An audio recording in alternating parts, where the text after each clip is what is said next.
बाबा साहब अम्बेडकर ने इसलिए आरक्षण दिया था जो सदियों से या अभी भी जो भेदभाव, ऊंच नीच, छुआछूत, जो डिस्क्रिमिनेशन जो चल रहा था उसको पाटने के लिए ये आरक्षण है। तो इसको तो आर्थिक तौर पे ये आया कहां से मामला? दलितों और आदिवासियों को तो छोड़ो, अखिलेश यादव जी मंदिर जाते उसको भी धोया जाता है। जीतन राम मांझी यहाँ मंदिर गए तो उसको धोया गया। आर्थिक तौर पे ही आपको न्याय दिलाना है तो आप नौकरी दीजिए। सब क्यों नहीं लेते नौकरी की बात क्यों नहीं करते? सुप्रीम कोर्ट ने हाल ही में अपने कई साल पुराने निर्णय को पलटते हुए SC/ST आरक्षण में कोटा के अंदर कोटा को मंजूरी दी है। इसके बाद से ये मुद्दा गर्म है और देश भर में चर्चा का विषय बना हुआ है। कई दल इसके समर्थन में हैं तो कई इसके विरोध में हैं। वहीं राजद ने भी इस फैसले के खिलाफ मोर्चा खोल रखा है और इसे बदलने की मांग की है। विधानसभा नेता प्रतिपक्ष तेजस्वी यादव ने प्रेस कॉन्फ्रेंस में अपनी बात रखते हुए कहा कि हमारी पार्टी का हमेशा ये मत रहा है कि आरक्षण कोई गरीबी उन्मूलन योजना नहीं है। SC/ST के आरक्षण का आधार जब आर्थिक है ही नहीं तो इसमें क्रीमी लेयर का प्रावधान क्यों लाया जा रहा है? ये निर्णय भारतीय संविधान की मूल भावना और 1932 पूना पैक्ट के खिलाफ है। तेजस्वी ने कहा कि आरक्षण का आधार आर्थिक नहीं बल्कि युगों युगों से समाज में व्याप्त सामाजिक भेदभाव, छुआछूत और सामाजिक पिछड़ापन है।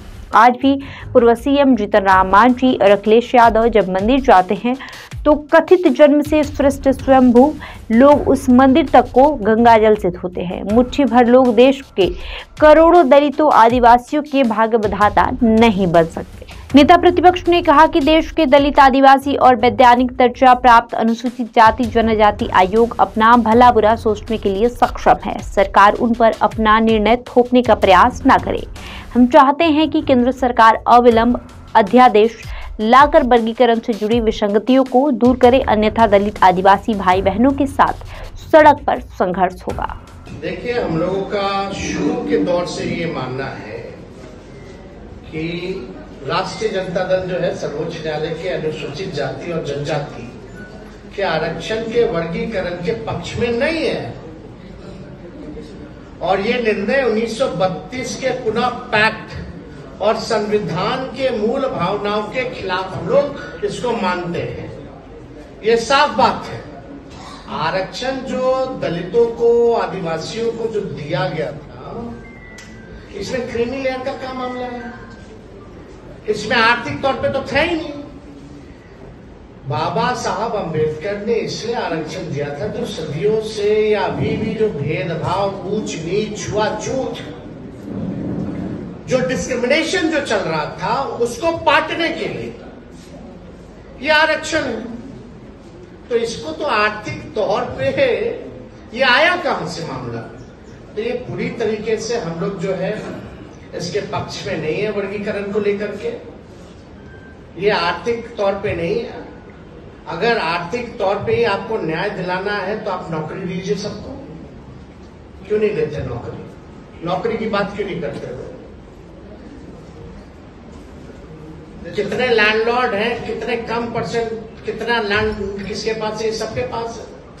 आंकड़ा सबके सामने सार्वजनिक है, डिस्ट्रीब्यूट कर दो। लेकिन आज भी ऐसा देखा गया है, हम लोग देखते हैं कि दलितों की किस तरह से पिटाई की जाती है। जब शादी में घोड़े पे बैठा, घोड़ी पे नहीं बैठने दिया जाता, पूजा पाठ नहीं करने दिया जाता। दलितों और आदिवासियों को तो छोड़ो, अखिलेश यादव जी मंदिर जाते उसको भी धोया जाता है। जीतन राम मांझी यहां मंदिर गए तो उसको धोया गया। तो ये जो भेदभाव, ऊंच नीच, छुआछूत, कोई जो है अनुसूचित जाति और जनजाति का मालिक ना बने, उसका वो ना बने। दलित, आदिवासी अपना भला स्वयं जानते हैं, अपना निर्णय वो खुद करना जानते हैं। इसलिए हम लोग पूरी तरीके से जो है केंद्र सरकार से हम चाहते हैं कि अध्यादेश ला करके जो विसंगति है उसको दूर किया जाए इस मामले में। बहरहाल आपका इस खबर पे क्या कहना है हमें कमेंट करके जरूर बताएं।